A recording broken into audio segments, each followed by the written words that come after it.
Good afternoon. Thank you everyone for attending this memorial for Victor E. Ferrall Jr. I want to begin by acknowledging David Ferrall, who's in the room, Vic's son, and Lori, who is the spouse of Kate, his daughter. Thank you for coming. And then there's many.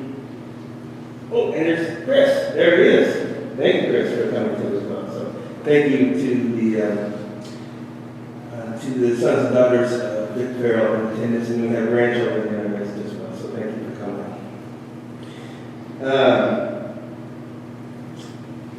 I guess I should say thank you for sharing Vic with us over these many years. He's been important to the campus and important to many people on the stage and in the audience as well. Thank you. Victor E. Ferrall, Beloit College's 9th president, led the college from 1991 to 2000, a period of growth and transformation for the college. A lawyer by training, and these aren't mutually exclusive, a lawyer by training, and a passionate advocate of liberal education. Vic presided over the college's 150th anniversary. During his tenure, the college endowment doubled. This is a fact that Vic rarely failed to mention to me every time we met. And Beloit undertook significant reconstruction efforts across campus, including the creation of the Beloit Poetry Garden, just to our right here. He took great pride in these accomplishments, but Vic also believed that buildings and balance sheets mattered only insofar as they supported ideas, people, and intellectual life. One of the striking aspects of his presidency was the sheer range of national figures he brought to campus. On one meeting he had in my office, Vic carried a really long document filled with the names of everyone he had invited, recounting who had visited and why it mattered. And his point was simple. Beloit deserved to be on the national scene. And I agree.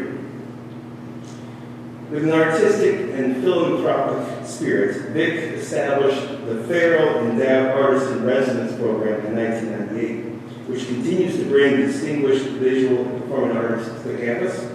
This living legacy continues today. Check out Gabrielle Gonzalez, class of 2020, who will visit the campus later this month as the artist in residence. Although some considered his background unconventional for a college president, Vic was the right president for Beloit. And Beloit was exactly the right place for him. Aside from comments about the size of Beloit's endowment, the remark I heard most often in my meetings with him was his insistence that Beloit was, quote, the best thing that ever happened. He said it to me nearly every time he spoke, and especially recently. And we met fairly often, especially over the past 3 years since I had become president. Vic had a habit of checking in on me at 4:30 on Fridays to see if I was putting the work in. And he always offered advice, some solicited, some not. I won't give you the percentage of which one. He came to regret one particular piece of fundraising advice he gave me one time. When you have someone face-to-face, always take advantage of the moment and ask for the gift. That advice cost him again and again and again, and I always had a smile on my face because he was an especially generous giver. He sometimes had a smile on his face, and sometimes it's in more recent years, I would go visit him at his place in Orfordville. We would drink scotch, his dog would sit at my feet, and we talk about his woodworking shop, his many publications, and the grounds around his home. Vic's legacy continues not only through Beloit College, but through his woodworking especially. So the 14 life years, those are displayed on the powerhouse. I have some of Vic's work in my own home, and I even have a couple pieces of some nice unworked cherry and walnut in my own shop at home. Gift I would cherish. Vic was quick and sharp but above all, he cared deeply. He invested in this place. He invested in people. He invested in me. Over time, I came to understand the distinctive warmth of his personality. Vic brought vibrancy, conviction, and vision to Beloit College. He loved this institution, its students, its faculty, its staff. He helped shape it into the premier small liberal arts institution it is today. And we're here to honor him. So at this point, I'd like to invite a remembrance from John Gould, Dean of the School of Social Ecology at the University of California, Irvine. John was a special assistant to President Ferrall and Beloit College Council from 1992 to 1994. John?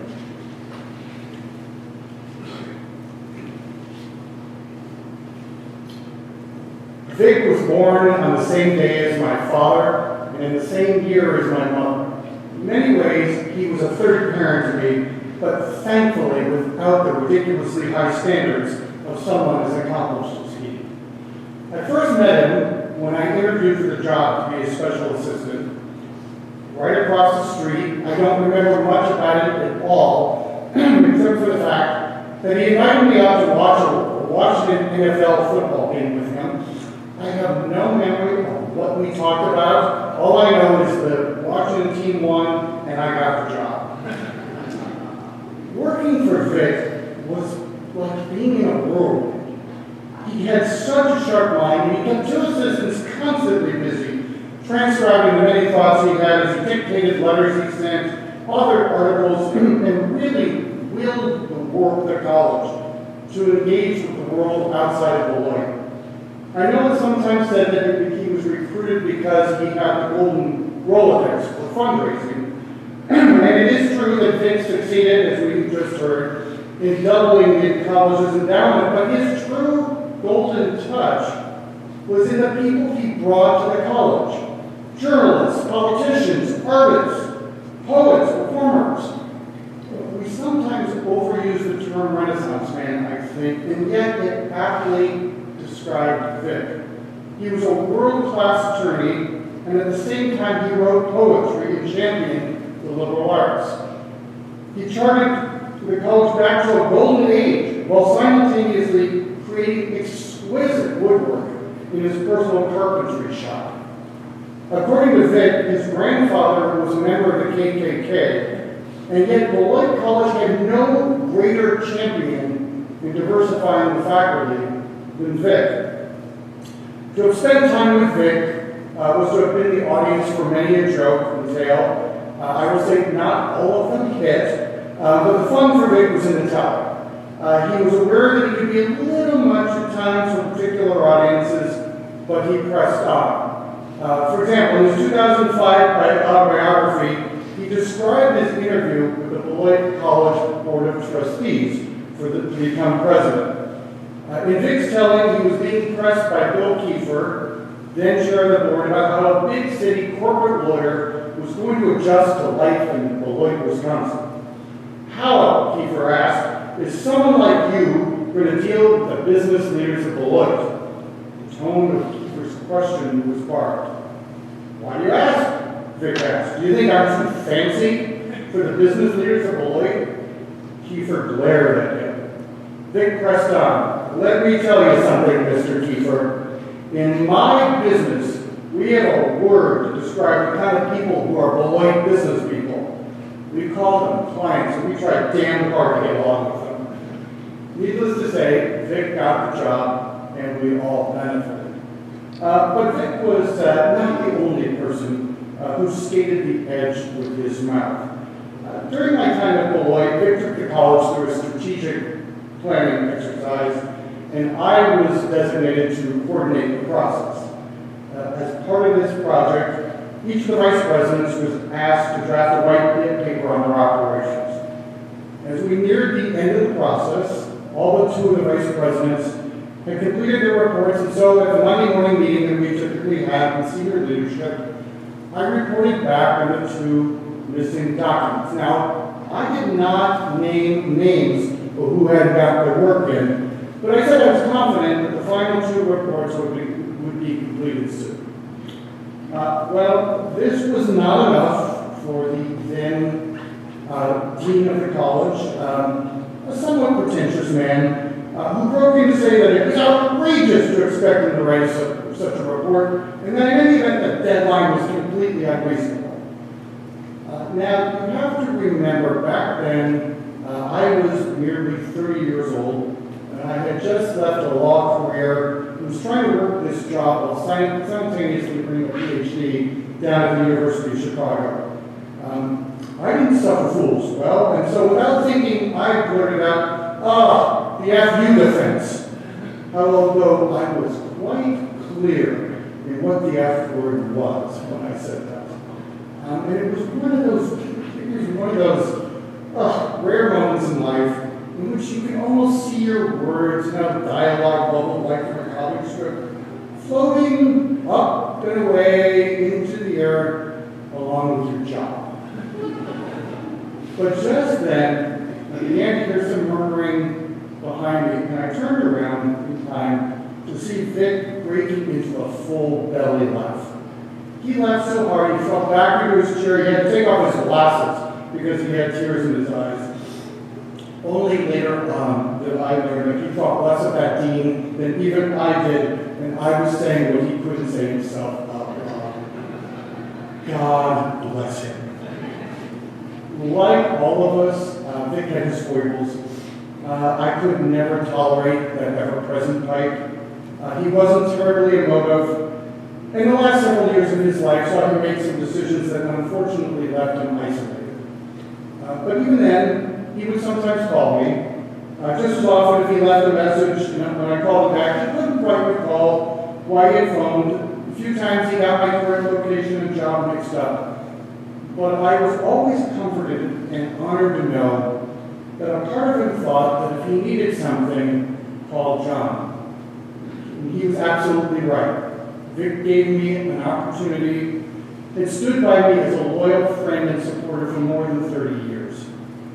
I still feel the same way about him. Beloit College flourished thanks to him. I flourished as well with Vic's help.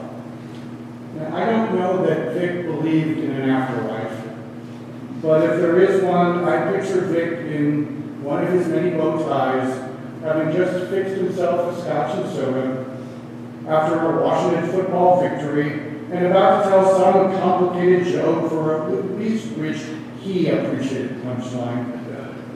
Vic was lovable, he was irascible, he was witty and wise, and the one thing I am absolutely certain about is the present world is a much less interesting place without him in it.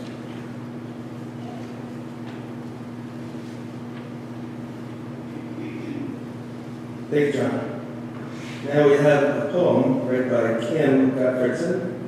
Kim was the President's House Manager from 1995 to 2001, and she'll be reading a poem called Reading the Boundary.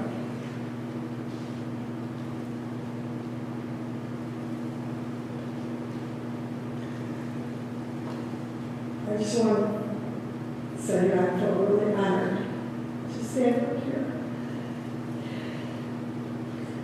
Nick was a person that our friendship grew over the years. And just stopping to see him, he was so happy, and just his talk of the college. And I just want to say I really appreciate having been part of his life and knowing him, and the kindness he showed, and the consideration he showed, and the care he showed all the years I worked for him. He was a very special person, and a very special person to me in my life. So I have a poem by Beloit. It's the boundary.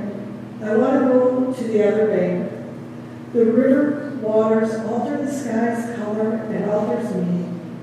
I'm in the current. My shadow stands by the river bank, like a tree struck by lightning. I want to go to the other bank. In the trees on the other bank, a solitary, startled wood pigeon flies towards me.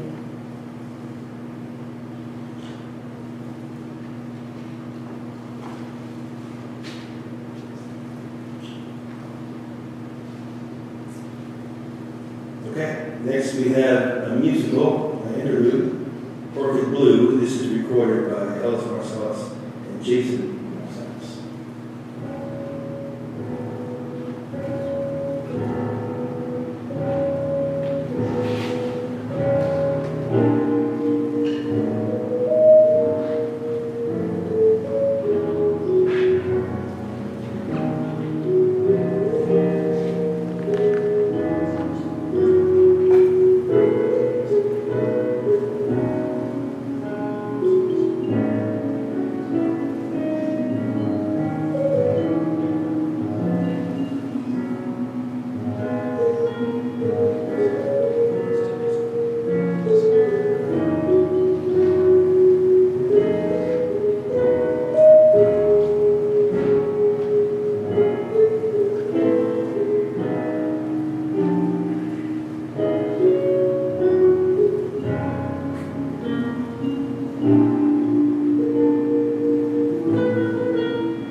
Next, we have a remembrance from Tom McBride, Professor Emeritus, Beloit College.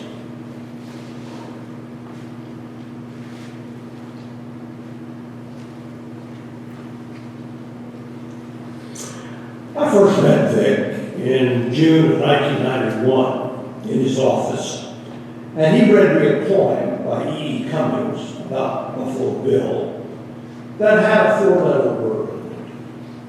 he took a certain amount of relish, I thought, in pronouncing this four-letter word. Later in the day, he sent me another poem, this one by the Korean-American poet Liam Lee, who later became an active professor here at the college. It was called Persimmons, and it was about the struggles of a young Korean immigrant growing up in America. The poem's aesthetic was both searing and enchanting. Well, that was 2 poems in one day from the new college president. Now, I had known a few presidents in my day. I had once shaken hands with a future United States president. And back in my Texas village, my Texas small town, I sometimes even knew the president of the local PTA. But no president had ever sent me poems before. And I wondered if, in fact, I should take a cue from Betty Davis in All About Eve. It's going to be an interesting ride. You better fasten your seatbelts. And I wondered if indeed I were going to be in a new movie, not All About Eve, but All About Vic. And whether or not I should fasten my seatbelt. And I thought, if I am going to be in a movie called All About Vic, am I going to play the role of Dana Andrews or Clifton Webb?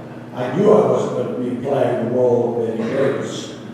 Well, it turns out that I was signing up for a movie called All About Vic, and it ran for 34 years. Vic was a person who was never boring. He was always stimulating. You never talked to him that you didn't learn something new, whether it be his memories of Lyndon Johnson or his analysis of Zadie Smith's debut novel, White Teeth. Vic did not waste time. He did not stand on ceremony. He did not clear his throat. He got to the point. And he was, in fact, a dynamo. Some years later, I got a phone call at home from Vic. He was very mad at me because of something that I had said at a public meeting that he objected to. And he was blessing me out, to use a euphemism.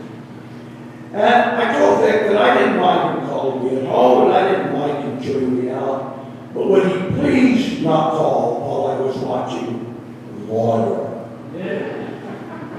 The very next day, I ran into Vic, and he said, this was the very next day, Tom, here is the answer.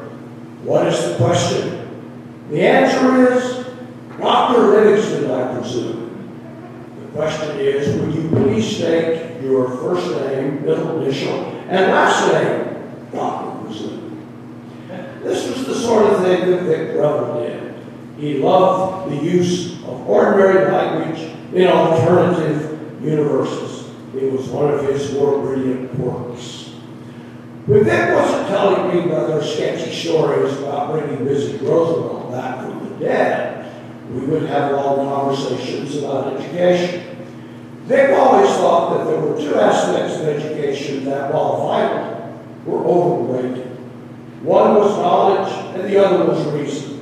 He did not think reason alone was a sufficient motive to acquire a good education. There had to be passion, a passionate curiosity about the world, in all of its excitement and all of its distress. He believed in passion, if you will, over reason.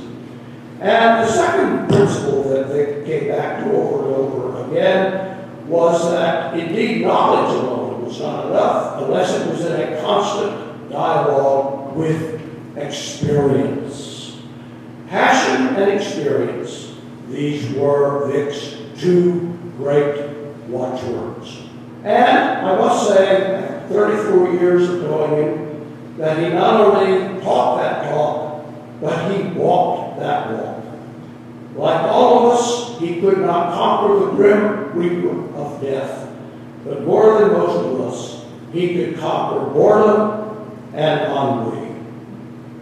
Presidents will come and go, but there will not for a very long time be another President Victor.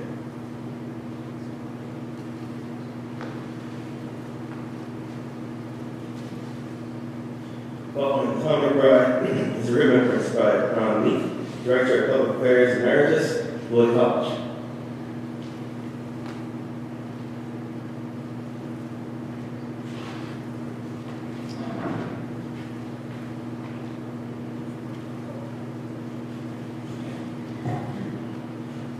Just for a moment, I wanted to mention the music today, which is very close to Marcellus family. The pre-programmed music was a piece called Eternal, written by and performed by Branford Marcellus and his quartet. With the break, as you noticed, Orchid Blue was Ellis Marcellus and his son, vibraphonist Jason Marcellus. And as we leave, the music will be a piece called Timelessness by Wynton Marcellus Septet. It incorporates some tones of a New Orleans goodbye. At a dinner in May 2000, celebrating Vic's retirement, an anthem was sung. The first verse went, "God bless our good friend Vic, keep him from getting sick. God bless our Vic, he'll live in Orfordville, where we all know he will. Send us notes, scatological. God bless our Vic." My first encounter with Vic came with a message on my answering machine at my home in Vermont. It was a compact dozen words. "Hello, this is Vic Ferrall at Beloit College.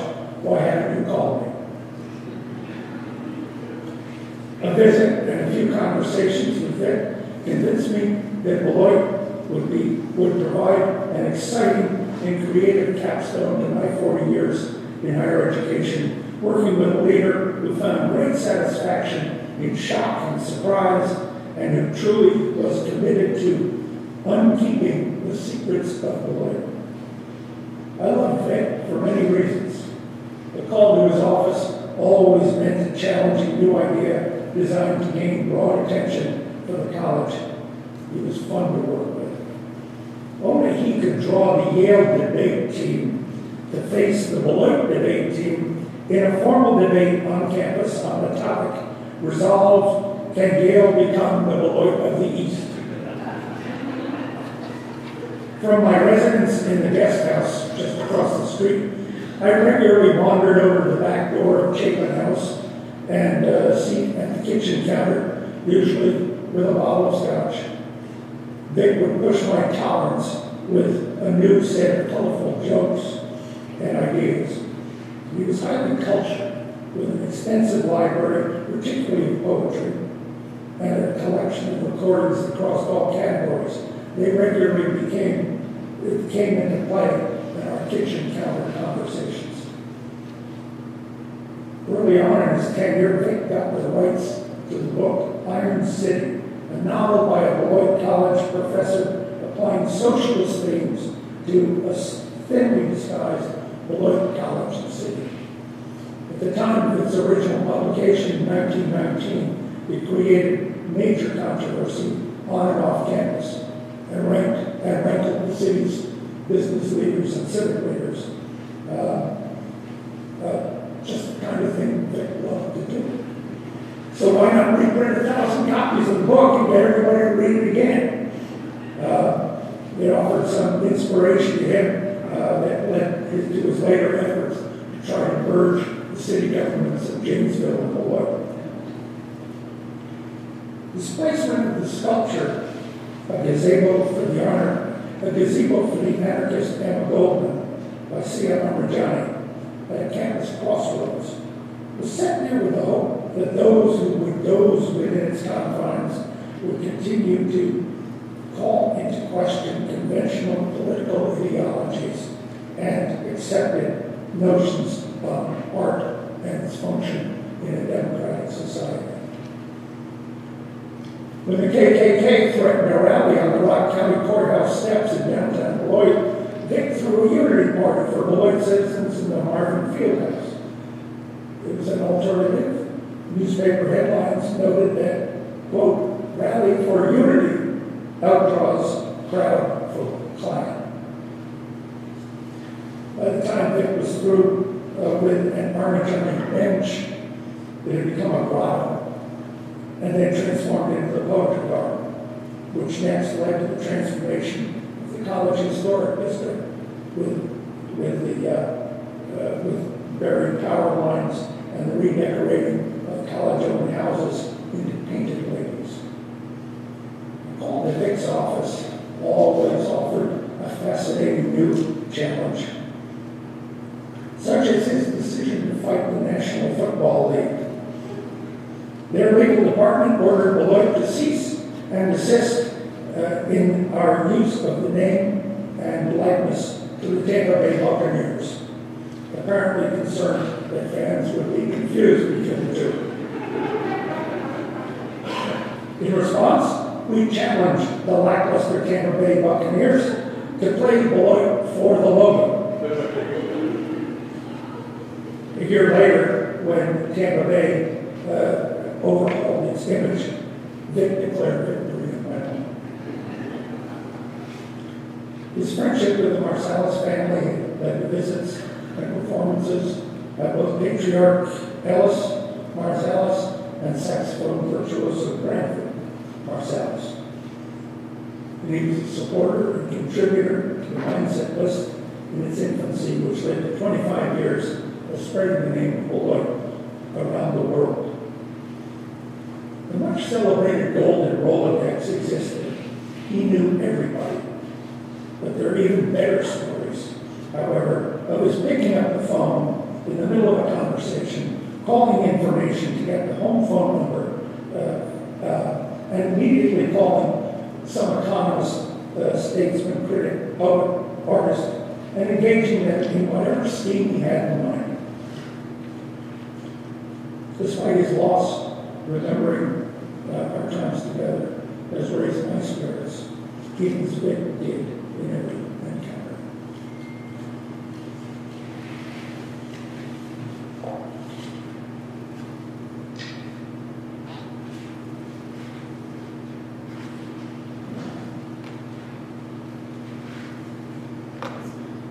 So finally today we have a poem read by William Flanagan, Vice President for Student Affairs and Dean of Students Emeritus at Beloit College.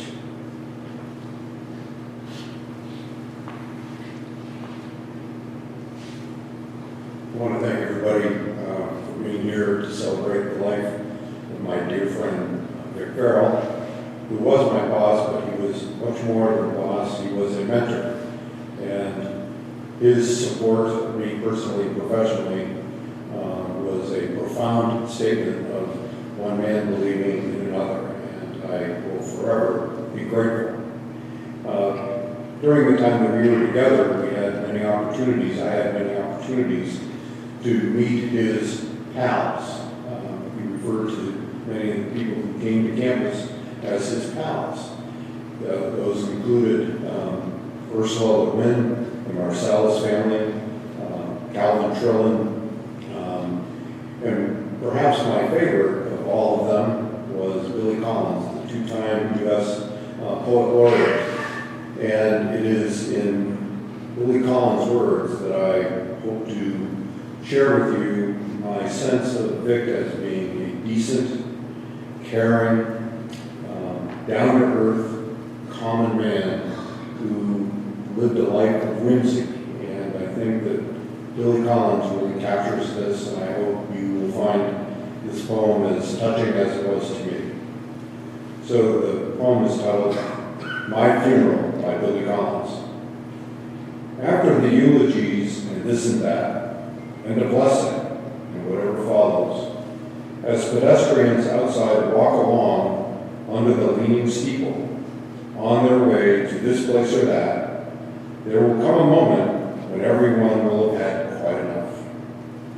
Then the fox will tap a music stand with his bow and lift his violin, and the badgers will raise their horns to their snarling badger lips, ready to play what is required, and the bear will will gently set his paws upon the upright base. And there, the plane will accompany everyone down the aisle and outdoors into the weather of the day, whatever it may be, cold, and down a block or two south, north, then around a corner to a bar with a neon beer sign in the window. And its interior will be a greeting full of blue shadows with a streak of late morning light, so that everyone is glad to be alive and sorry I couldn't be there. And it's even okay that the bartender turns out to be a horse. And as for me, gliding off into space, all I would ask as my final wish is that you refrain, out of respect, from shouting over the heads of others, now 2 or 3 deep at the bar, "When did the cow sell this place?" Wait your turn, then order up. Today is no different in that regard.